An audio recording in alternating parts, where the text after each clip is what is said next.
This is Hollywood. Matías Bombal with you. And Focus Features brings us Black Sea, starring Jude Law as a Scot, Captain Robinson, an experienced marine salvage submarine skipper who unfortunately is given his walking papers at the beginning of the movie. In order to make good with his former employer, he agrees to work with a less than scrupulous and ethical backer to search the Black Sea for a lost Nazi submarine rumored to have a cargo of solid gold bars. Let's take a look behind the scenes of this production. I've been working on submarines for nearly 30 years. I lost my family to this job. I'd like you to clear your desk. I don't have to take this. I know ways to get money. I need you, Robinson. The film's about 12 men who have all found themselves in a place of desperation.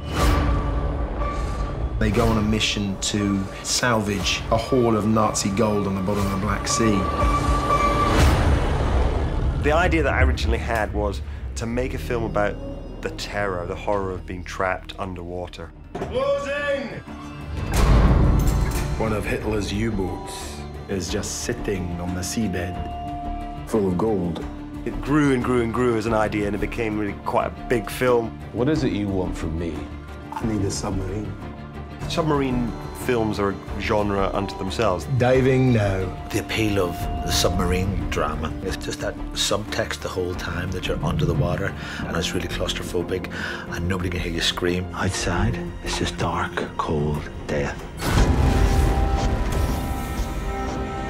It's a gripping adventure story. And on top of that, be enormously tense. It's a treasure hunting film set in very, very treacherous environment. There's a really interesting dynamic being played out between these 12 men. Don't close that door! Who will survive? We just want to live now. Can we just live?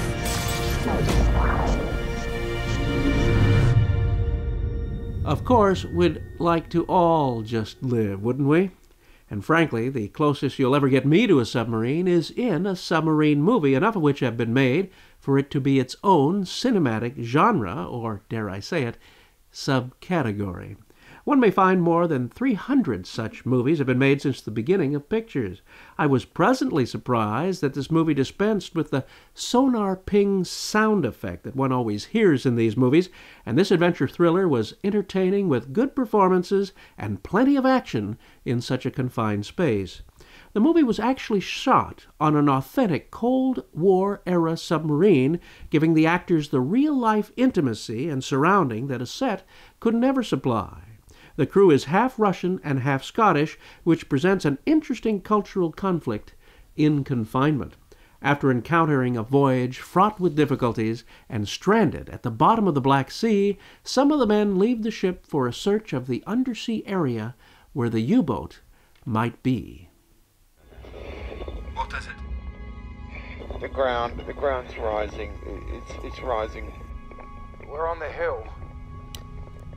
Are you sure? Are you sure? Yeah, it's rising straight up. There's no mistake. It's not here. You know, we're on the wrong ridge. Prohibit.